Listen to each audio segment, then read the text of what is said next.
hello there. My name is Michael Bhaskar, and I am the author of the book Curation. And I'm just here today to talk a bit about it, about where the ideas came from, what the book's about, why I think it's still an important book in this time of pandemic that we're all living through, and also answer some questions that I've been sent about the book Curation, the power of selection in a world of excess. So first, I think a bit of background about the book and where it comes from. So the basic argument is that we live in a world that is very, very good at producing too much. If you think about data, for example, the amount of data in the world is doubling every 2 years. So that leads to information overload. The problem with data is not that we have too little, it's that we have too much. We're drowning in information. If you think about my own field, I'm a publisher by profession. We have too many books. Every year in the English language, 1 million new books are published. So if you think, not only do you have all of the books that already exist, but then you have 1 million new ones coming in every year, it creates a problem. The problem we have is not too few books, it is too many. Our whole economy is geared on doing more and more every year. And that's true in the digital world, it's true in the cultural field, it's true also in the world of physical things, in manufacturing.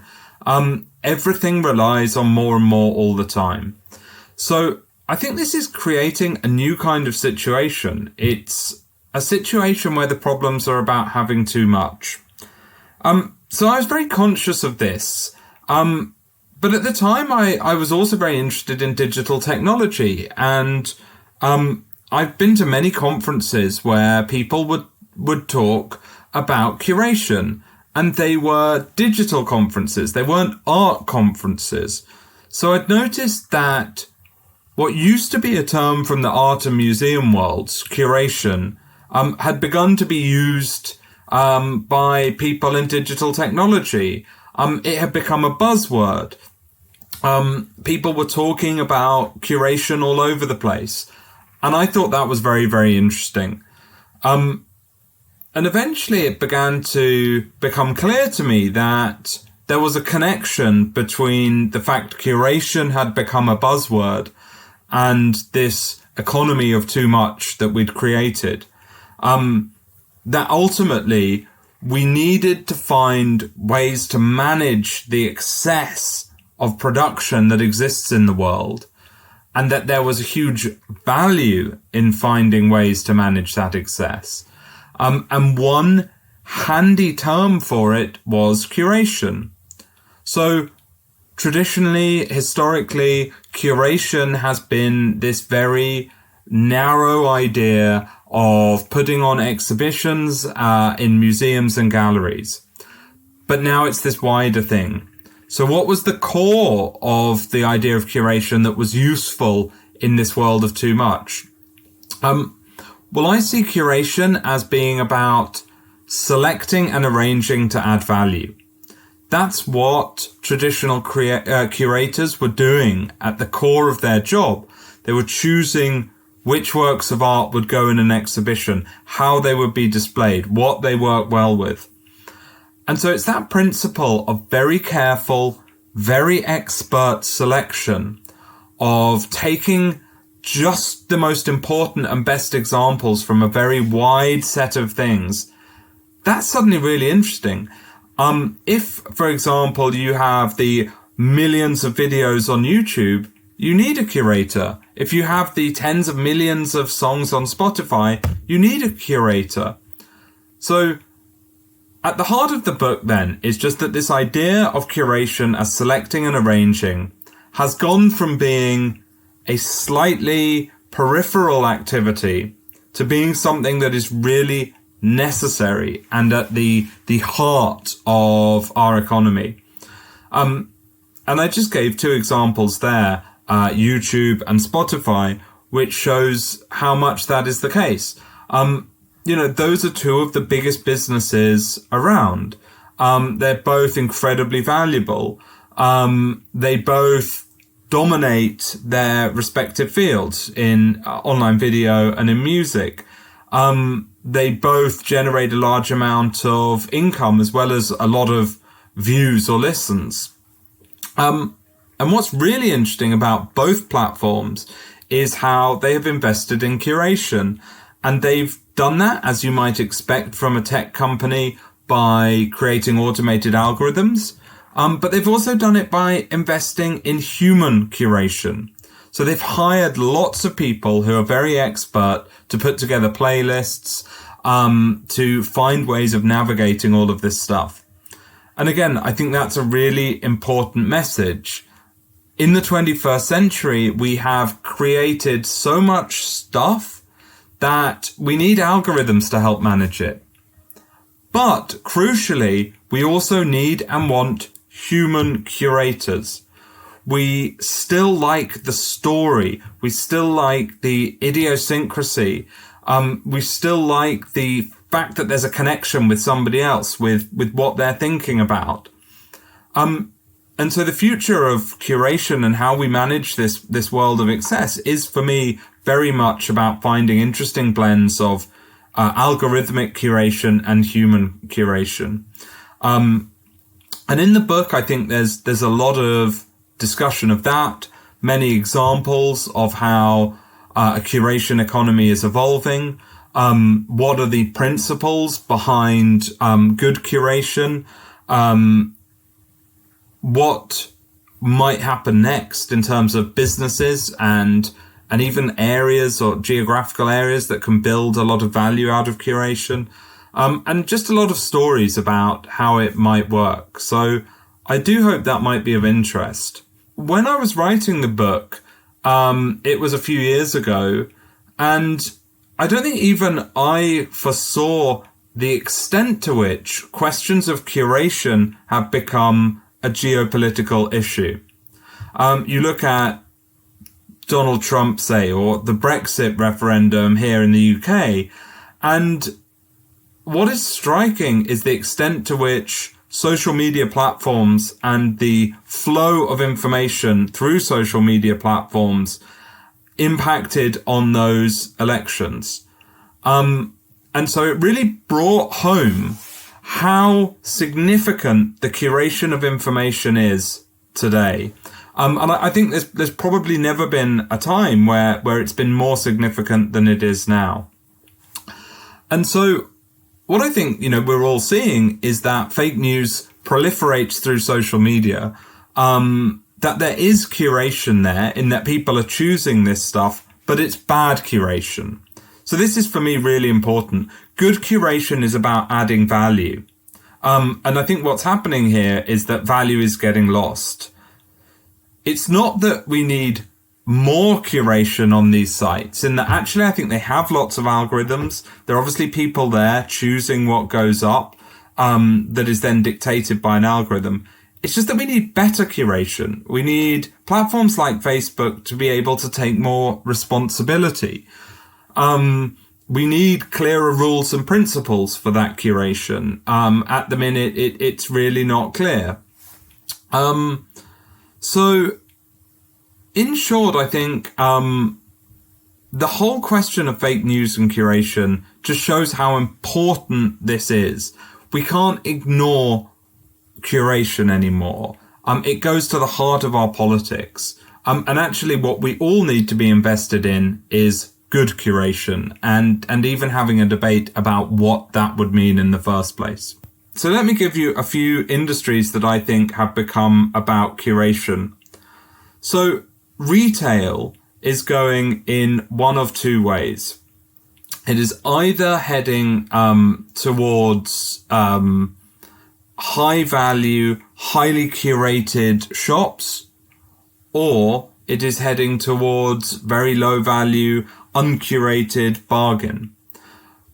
The middle is falling away pretty much everywhere. So as a retailer, you have to decide, are you curating or are you operating on price? Secondly, in the news, newspapers have always been about curation. Newspaper editors have always been deciding, well, this should go in, this shouldn't go in, this is how it looks, that's not how it looks. So the whole field of news and the media is, to me, about curation. We already saw YouTube and Spotify. They're about curation. Technology, culture, that is about curation. Anything that is involving information. So, you have something like Reuters or Bloomberg, feeds of information. It's about choosing. It's about curation. Essentially, wherever you find this excess, you will find opportunities for people who are going to come in and curate. So I honestly think that's most fields today. Sometimes there are already clear, obvious roles of curation, a buyer in a shop, an editor in a newspaper or news website. Sometimes it's still not so clear how that will work. Either way, it's what holds out a possibility for the future that those areas can become really strong sources of curation. And that's where the jobs are likely to be, and that's where the value is likely to be. Actually, all of us, the audience, we need to choose which curators we're following, which curators we're investing our time in. That sort of, who are you following on Twitter? Where do you get your news? Where do you get your information? And this comes back to that question of good curation. So another way of saying, how can the audience choose good curators is, how do we identify a good curator? And for me, the first and most important thing that good curation involves is expertise.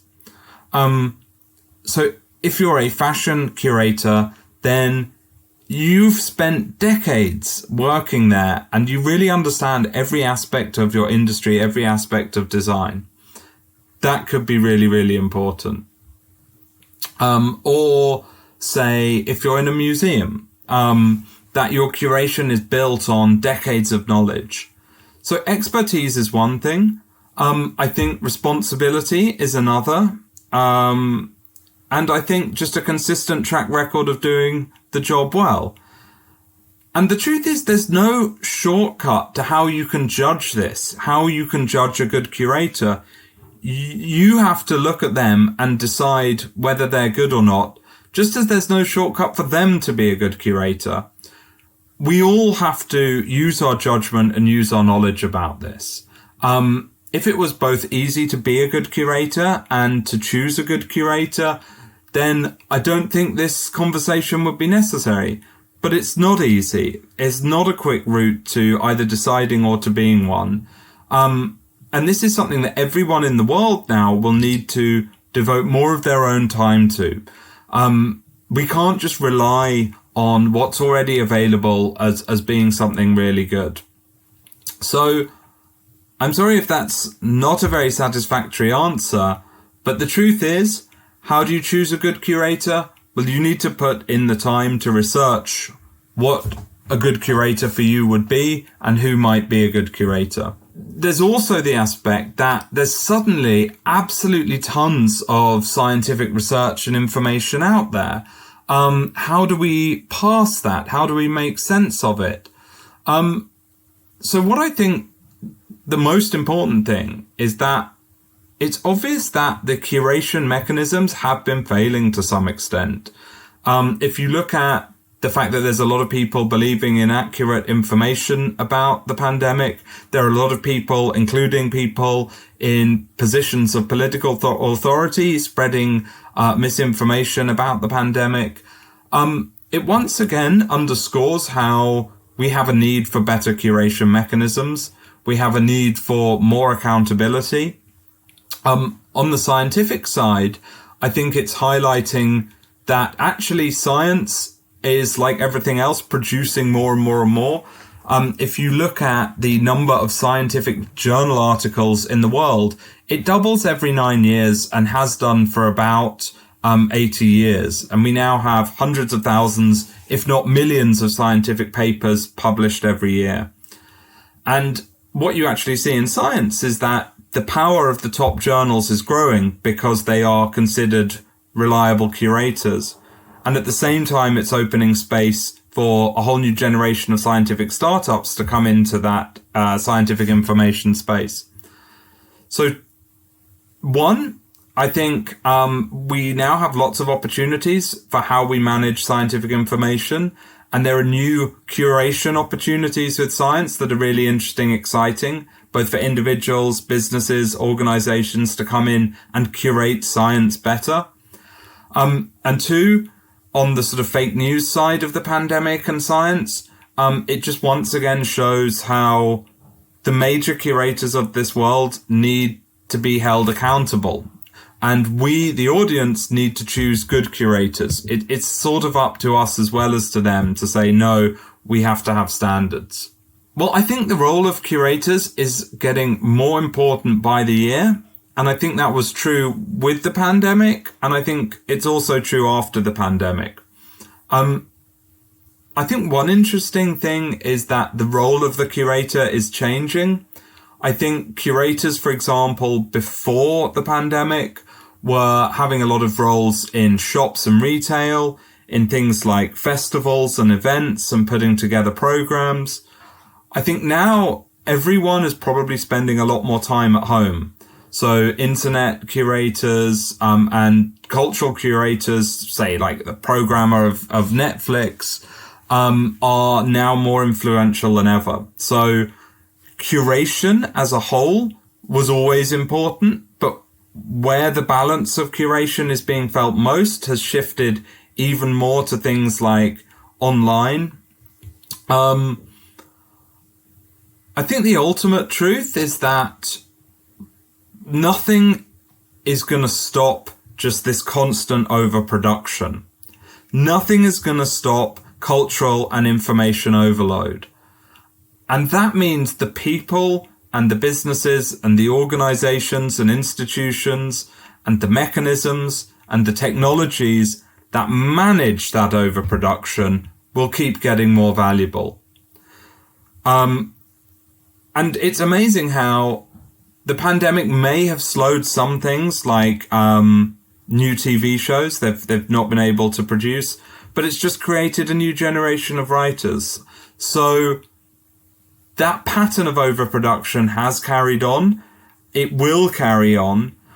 And really one of the big challenges of our times are to find all of those new ways to curate, to find incomes and jobs and roles that by curating are going to add value, that are going to find new areas that they can do that.